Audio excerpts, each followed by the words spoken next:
اللهم صل على سيدنا محمد النبي وأزواجه أمهات المؤمنين وذريته وأهل بيته كما صليت على آل سيدنا إبراهيم إنك حميد مجيد. يا أيها الناس اتقوا ربكم الذي خلقكم من نفس واحدة وخلق منها زوجها وبث منهما رجالا كثيرا ونساء واتقوا الله الذي تساءلون به والأرحام إن الله كان عليكم رقيبا. أما بعد أيها الأحبة، أوصيكم ونفسي بتقوى الله عز وجل. يقول الله تبارك وتعالى: الله الذي خلقكم من ضعف ثم جعل من بعد قوة ضعفا وشيبة يخلق ما يشاء وهو العليم القدير. أيها الأحباب، دخل النبي صلى الله عليه وسلم مكة فاتحا منتصرا، وإذا بأبي بكر رضي الله عنه وأرضاه آخذا بيد أبيه أبي قحافة، ذلك الشيخ الكبير، يسوقه إلى النبي صلى الله عليه وسلم. فلما رآه صلى الله عليه وسلم قال: ألا تركته حتى نكون نحن الذي نأتي؟ فقال أبو بكر رضي الله عنه: يا رسول الله، هو أحق أن يأتيك. Chères sœurs, chers frères, Allah subhanahu wa ta'ala nous interpelle dans le Coran à travers ce verset. Il nous dit: Allah, c'est lui qui vous a créé faible, puis après la faiblesse, il vous donne la force, puis après la force, il vous réduit à la faiblesse et à la vieillesse. Il crée ce qu'il veut et c'est lui l'omniscient, l'omnipotent. Chers frères, chères sœurs, il y a une adoration qui permet de distinguer les gens de tout temps auprès de Dieu, qui est une adoration qui est déterminante dans notre vie et qui est une porte de bénédiction incroyable. C'est même un marqueur dans chaque société. Pour comprendre cela, il faut revenir à l'époque du prophète sallallahu alayhi wa sallam, qui est venu pour mettre en avant tous les marqueurs qui permettent de sortir une société de l'jahiliya, de l'ignorance, vers la connaissance, de la dureté du cœur vers la douceur du cœur, de l'égoïsme vers la solidarité, de la défaite vers la victoire. Lorsque le prophète sallallahu alayhi wa sallam est rentré victorieux à la Mecque, c'est une victoire extraordinaire, fath, une ouverture d'Allah subhanahu wa ta'ala. Abu Bakr as-Siddiq radiyallahu anhu a amené, en le prenant par sa main, son père qui avait atteint un âge très avancé et il avait les cheveux blancs et la barbe blanche. Il l'a emmené jusqu'au prophète sallallahu alayhi wa sallam et il lui a dit: Ya Rasulallah, mon père veut embrasser l'islam. Et le prophète sallallahu alayhi wa sallam, qu'est-ce qu'il a dit? Il a dit à Abu Bakr: pourquoi est-ce que tu ne m'as pas demandé de venir? Pourquoi est-ce que tu ne l'as pas laissé chez lui et c'est à moi de me déplacer? Pourquoi le prophète sallallahu alayhi wa sallam dit cela? C'est par respect par rapport à l'âge de cet homme. Un homme qui a atteint un âge avancé. Et dans certaines sociétés, plus les gens prennent de l'âge, plus ils descendent en valeur. Alors qu'en islam, et ce que le prophète sallallahu alayhi wa sallam a apporté, c'est que plus une personne prend de l'âge, plus elle prend de la valeur dans la société. Et c'est une valeur qu'il faut protéger, préserver, respecter. Il en va de notre sécurité. Il en va de notre bénédiction. Il en va de l'agrément d'Allah subhanahu wa ta'ala sur nous. Le prophète sallallahu alayhi wa sallam lui dit, si tu l'avais laissé pour que ce soit moi qui vienne le voir. أيها الأحبة، ذكر الإمام مسلم رحمه الله في مقدمة كتابه عن عائشة رضي الله عنها أنها قالت: أمرنا رسول الله صلى الله عليه وسلم أن ننزل الناس منازلهم. وثبت عنه صلى الله عليه وسلم أنه قال: من لم يرحم صغيرنا ويعرف حق كبيرنا فليس منا. ومن أهم آثار الاهتمام بكبار السن ورعايتهم أيها الأحباب التيسير والبركة وانصراف الفتن والمحن والبلايا والرزايا عن العبد، وسبب للخيرات والبركات المتتاليات عليه في دنياه وعقباه. لقد جاء في الحديث الشريف عن النبي صلى الله عليه وسلم قال: هل تنصرون وترزقون إلا بضعفائكم. وقال يحيى بن سعيد المدني رحمه الله: بلغنا أن من أهان ذا شيبة لم يمت حتى يبعث الله عليه من يهين شيبته إذا شاب. ومن الآثار أيها الأحباب ما يصيبك من دعوة طيبة لك من رجل شاب في الإسلام ربما سعدت بها في دينك ودنياك. L'imam Muslim rahimahullah rapporte, d'après Aïcha radiallahu anha, qui a dit que le messager de Dieu sallallahu alayhi wa sallam nous a ordonné de considérer les gens en fonction de leur rang. De considérer les gens en fonction de leur rang. Et ceux qui arrivent tout en haut de l'échelle, il y a la hiérarchie des gens qu'on doit valoriser et respecter. Ce sont nos aînés. Ce sont nos aînés, nos personnes âgées, qui sont notre passé, qui sont notre expérience, qui sont notre invocation exaucée, qui sont le relais et la transmission avec les générations, qui sont des gens extraordinaires si on connaissait leurs valeurs, si on connaissait leurs valeurs. L'imam Abu Daoud rahimahullah rapporte, il dit que le prophète sallallahu alayhi wa sallam a dit: celui qui ne fait pas miséricorde à nos enfants et ne respecte pas nos aînés ne fait pas partie de nous. Le prophète sallallahu alayhi wa sallam, il nous parle de deux catégories: les tout petits, les enfants, et les personnes âgées. Il dit: celui qui ne fait pas miséricorde à nos enfants et ne respecte pas nos aînés, il ne fait pas partie de nous. C'est comme s'il n'avait rien compris à l'islam. Et pourquoi le prophète sallallahu alayhi wa sallam, il parle des enfants et il parle des personnes âgées? Parce que c'est deux états où l'être humain se trouve dans ad-daf, c'est-à-dire une forme de faiblesse. L'enfant est dans une forme de faiblesse si les gens autour ne lui font pas miséricorde. Et la personne âgée atteint un degré également où elle se trouve dans une faiblesse. Mais ces deux faiblesses, si on les comprend, ça devient une force pour la société, une force pour notre communauté. Et le prophète sallallahu alayhi wa sallam insiste sur ces deux catégories qui sont dans une forme de vulnérabilité.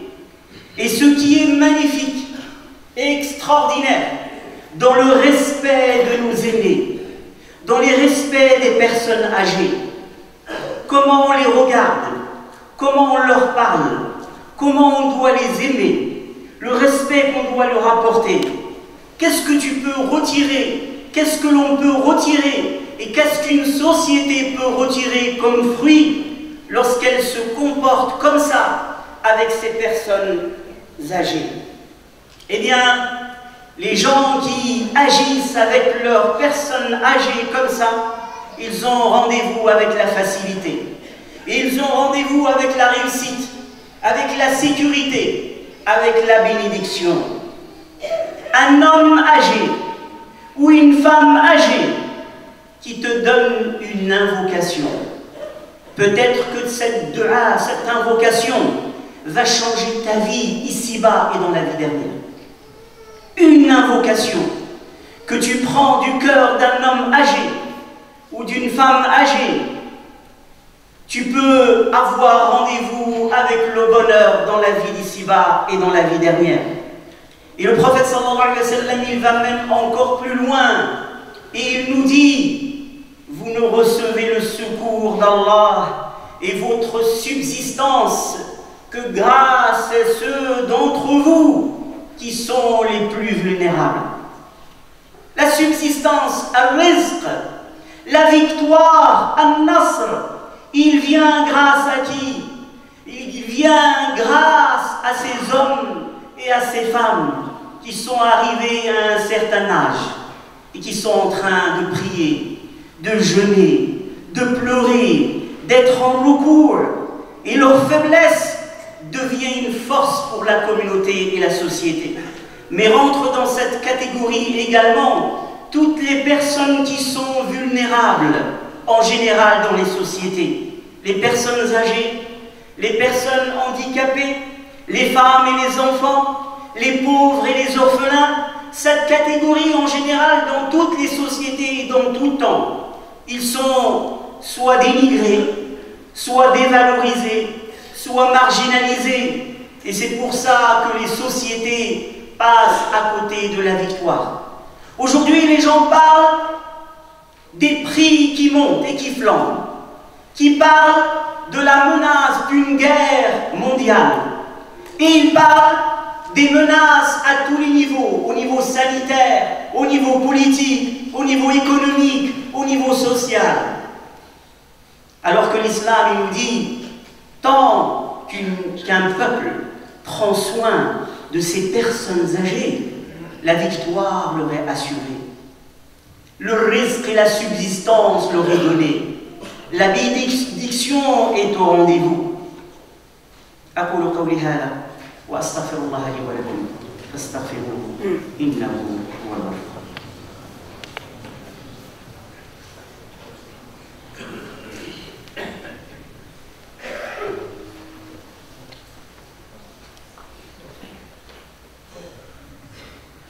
الحمد لله رب العالمين، والصلاة والسلام على أشرف الأنبياء والمرسلين سيدنا محمد وعلى آله وصحبه أجمعين. أيها الأحبة، أوصيكم ونفسي بتقوى الله عز وجل. عن ابن عمر رضي الله عنهما قال رسول الله صلى الله عليه وسلم: أمرني جبريل عليه السلام أن أقدم الأكابر. أمرني جبريل عليه السلام أن أقدم الأكابر. وقال صلى الله عليه وسلم: يسلم الصغير على الكبير. وها هو الفاروق رضي الله عنه وأرضاه رأى شيخا ضريرا يهوديا يمد يده إلى الناس ويطلب منهم المساعدة، فقال له عمر رضي الله عنه: ما ألجأك إلى ما أرى؟ قال اليهودي: أنا كبير السن لا أستطيع العمل لأؤدي ما علي، فلجأت إلى مد يدي إلى الناس، فرق له عمر وأخذ بيده وذهب به إلى منزله فأعطاه ماله وقال: والله ما أنصفناه أن أكلنا شبيبته ثم نخذله عند الهرم.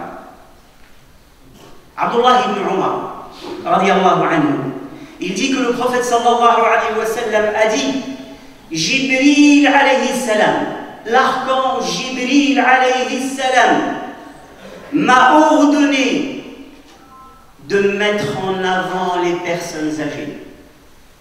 Jibril alayhi salam m'a ordonné de mettre en avant les personnes âgées.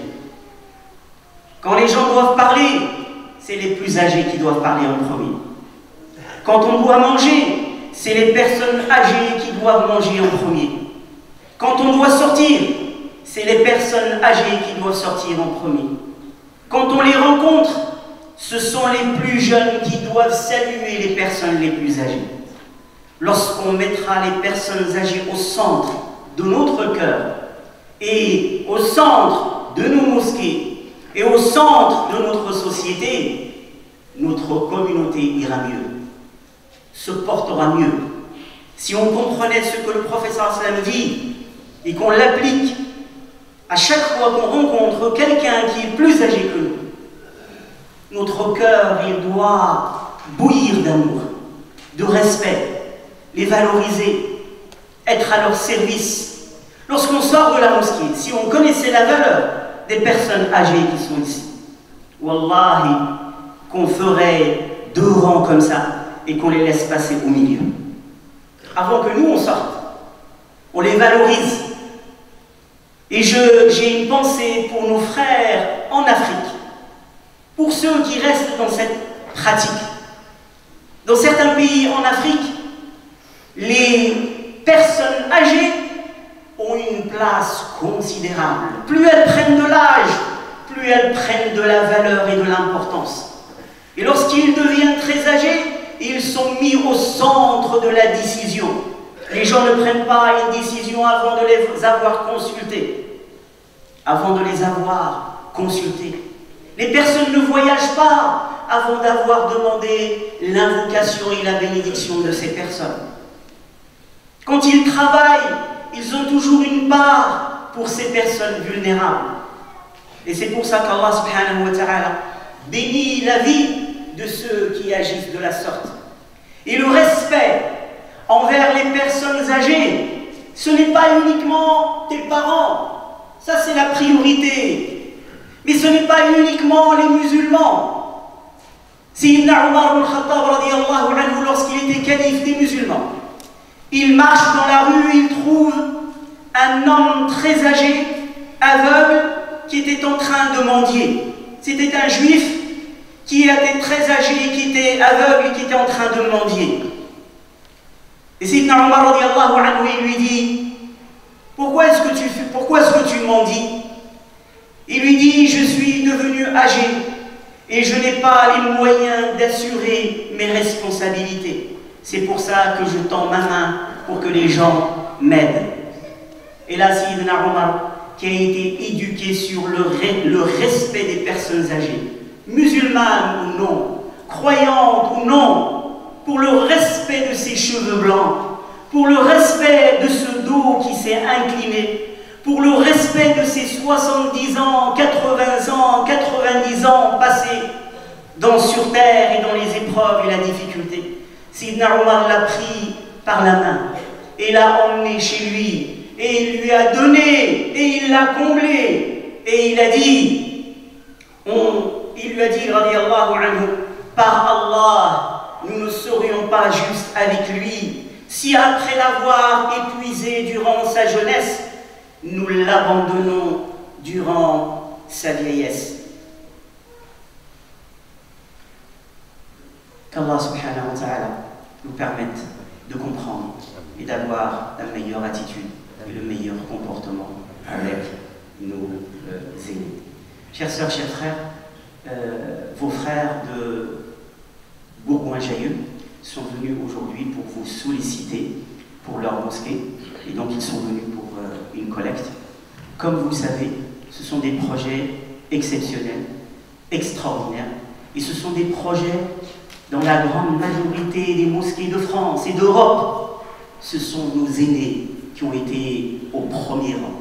Ce sont nos aînés qui ont eu le souci quand ils sont arrivés il y a plusieurs années en Europe et en France. Ils ont eu le souci de construire des mosquées pour que nous, on trouve des lieux d'adoration. Et ils ont sillonné la France. Certains ont sillonné l'Europe pour que les générations suivantes aient des lieux de culte. Et donc à nous de perpétuer cette bonne initiative et de soutenir tous nos frères et sœurs qui participent à la construction de nouveaux lieux de culte, de nouvelles écoles, etc. Donc, Inch'Allah, barakallahu fikum, soyez généreux avec vos frères, participez. Vous connaissez la valeur de la construction d'une mosquée, d'un lieu où on adorera Allah subhanahu wa ta'ala. Toute personne qui embrassera l'islam dans cette mosquée, toute personne qui apprendra une lettre, qui apprendra à prier, toute personne qui priera, qui apprendra le savoir, sera dans votre balance. Soyez généreux. Barakallahu fikum. Et après la prière, il y a la prière Salat al-Janaza, la prière mortuaire sur 2 hommes et une femme. أقول قولي هذا وأستغفر الله لي ولكم فاستغفروه إنه هو الغفور الرحيم. اللهم اهدنا فيمن هديت وتولنا فيمن توليت بارك لنا فيما رزقت وأعطيت حبب إلينا الإيمان وزينه في قلوبنا وكره إلينا الكفر والفسوق والعصيان واجعلنا من الراشدين ومع الراشدين برحمتك يا أرحم الراحمين. اللهم ارحمنا وارحم والدينا وارحم من علمنا وارحم من سبقنا بالإيمان ولا تجعل في قلوبنا غلا للذين آمنوا برحمتك يا أرحم الراحمين. اللهم تقبل منا إنك أنت السميع العليم. اللهم ارحم هذه الأمة، اللهم كن لها وليا ونصيرا، اللهم أيدها، اللهم ثبتها، اللهم وحد صفها واجمع شملها، وحد كلمتها واجعلها على قلب رجل واحد برحمتك يا أرحم الراحمين. كن لإخواننا المستضعفين في كل مكان، اللهم كن لأقصانا، اللهم كن لأقصانا، اللهم كن لرجال الأقصى ونساء الأقصى وأطفال الأقصى وشيوخ الأقصى. اللهم ارزقنا صلاة فيه، اللهم كن لإخواننا المستضعفين في كل مكان برحمتك يا أرحم الراحمين، برحمتك يا أرحم الراحمين. اللهم ارحم موتانا، اللهم ارحم موتانا، اللهم اغسلهم بالماء والثلج والبرد ونقهم من الذنوب والخطايا كما ينقى الثوب الأبيض من الدنس برحمتك يا أرحم الراحمين. اللهم اشف مرضانا وعاف مبتلانا، واجعلنا إخوة متحابين فيك.